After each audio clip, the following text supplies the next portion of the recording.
A leaking roof, sewage hoses running through kennels, and a mauling so severe a woman nearly lost her foot.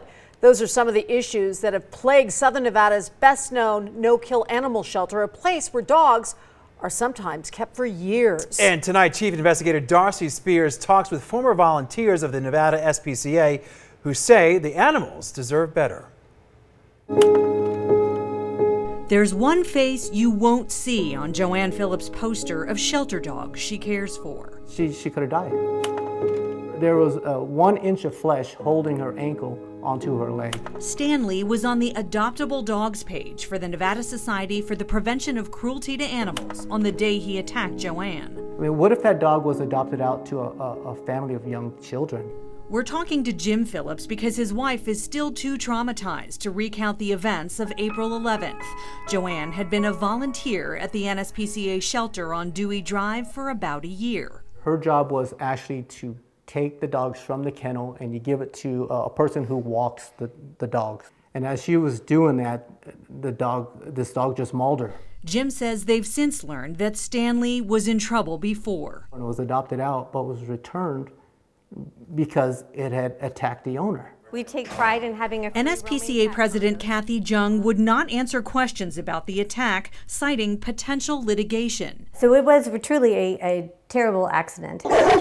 She says they're in the process of hiring a trainer and making other unspecified changes. We do have volunteer policies and procedures that we've put in place. We went back and revisited everything. But other former volunteers say the dog that attacked Joanne is just one egregious example. Something has to be done. Of a whole host of problems. I was going once a week, every Sunday for 2 years, and leaving every week crying.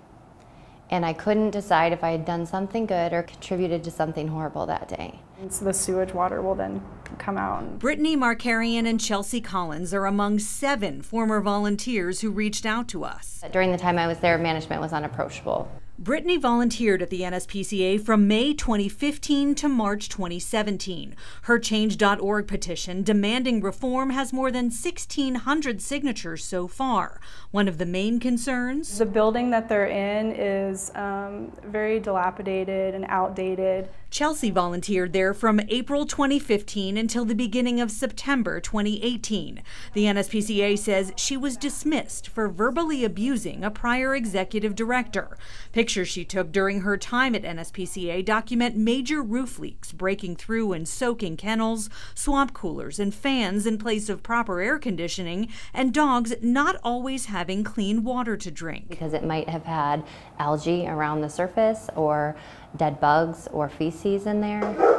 Animal Control has documented a long history of problems with the shelter. Going back to July 2014, records show overcrowding, hot temperatures, and pigeons causing contamination. In January of this year, flooding in kennels and roof damage, which Jung says they fixed in May with a full roof repair.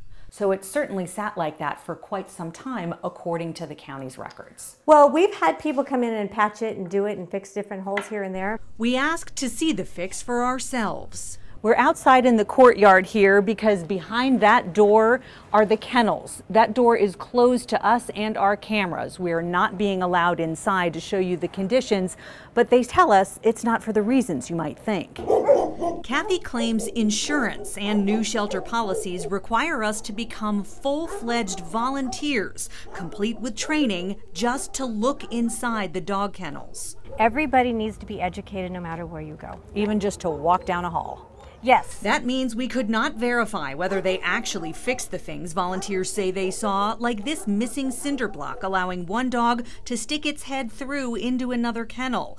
Kathy did send us photos of the fixed wall and roof, but we know one of the biggest issues remains. Well, there's some drains in the back kennels that aren't working. Chelsea and Brittany say they saw dogs standing in sewage, their paws covered in feces. The wastewater from cleaning pumped out with hoses that run through the dogs' cages. The ditch area where the water is pushed into in the back, in the exterior part of the kennels, as far as I've always seen, always filled with sewage water. As it was when we walked behind the kennels with Kathy. There are drains in some of the kennels, and again, some of them do work. However, in the other kennels that don't, we just have to make sure that the dogs aren't in standing water. We did get the health district to come take a look at this, and they were fine with the way that we're doing it. Okay. You don't want to keep doing it that way with the new No, of facility, course not. right? Oh my gosh, no. Oh my gosh, no. The new facility has been a promise that's remained unfulfilled for years as the shelter continues to deteriorate. When the final plans came out and for us to sign off on them, Which was when? which was probably last year, we took a look at them and realized this is not the future for the Nevada SPCA. So who screwed up? Well, it could be anyway. It could be the blueprint person, it could be the architect. Kathy says they've got the money to build and are just waiting for a redesign. Meanwhile, she's focusing on some of the shelter's veterinary success stories and rising adoption numbers. They're trying to save as many animals as they can, and you have to respect that. However, it's about quality. It's about quality of life. Darcy Spears, 13 Action News.